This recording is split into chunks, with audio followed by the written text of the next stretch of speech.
সাধারণ নারীদের মাঝ থেকে তোমাদের যাদের ভালো লাগে তাদের 2 জন 3 জন কিংবা 4 জনকে বিয়ে করে নাও।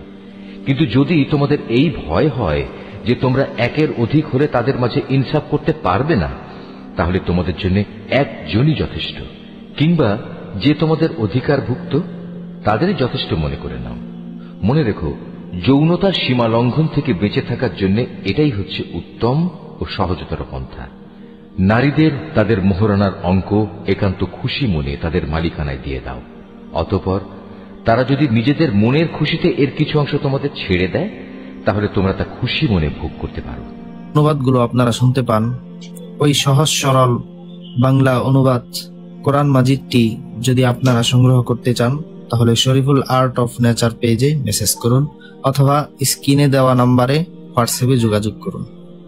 আল্লাহ তাআলা তোমাদের যে সম্পদকে দুনিয়ায় তোমাদের প্রতিষ্ঠা লাভের উপকরণ হিসেবে বানিয়ে দিয়েছেন, তা এই নির্বোধ লোকেদের হাতে ছেড়ে দিও না। অবশ্যই এ থেকে তাদের খাওয়ার ব্যবস্থা করবে, তাদের পোশাক সরবরাহ করবে, সর্বোপরি তাদের সাথে ভালো কথা বলবে। এতিমদের প্রতি লক্ষ্য রাখতে হবে যতক্ষণ না তারা বিয়ের বয়স পর্যন্ত পৌঁছে। অতঃপর যদি তোমরা তাদের মধ্যে সম্পদ পরিচালনার যোগ্যতা অনুভব করতে পারো, তাহলে তাদের ধন সম্পদ তাদের হাতে তুলে দেবে। তাদের এই ধন সম্পদ তাদের বড় হবার আগেই তাড়াহুড়ো করে হজম করে ফেলো না। এতিমদের পৃষ্ঠপোষক যদি সম্পদশালী হয়, তাহলে সে যেন এই বাড়াবাড়ি থেকে বেঁচে থাকে।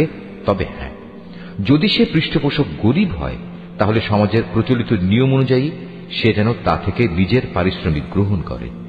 যখন তোমরা তাদের ধন সম্পদ তাদের ফিরিয়ে দেবে, তখন তাদের উপর সাক্ষী রেখো, যদিও হিসাব গ্রহণের জন্য আল্লাহ তাআলাই যথেষ্ট।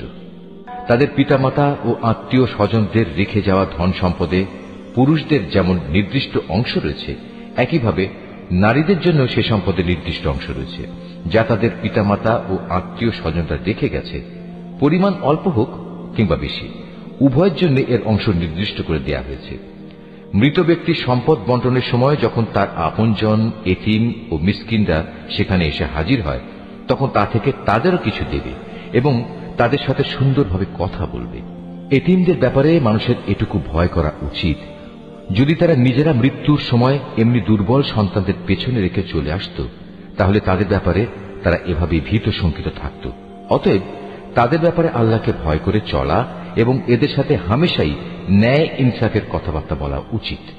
যারা অন্যায়ভাবে এতিমদের মাল সম্পদ ভক্ষণ করে, তারা যেন আগুন দিয়ে নিজেদের পেট ভর্তি করে। অচিরেই এই লোকগুলো জাহান্নামের আগুনে জ্বলতে থাকবে। আল্লাহ তাআলা তোমাদের উত্তরাধিকারে সন্তানদের সম্পর্কে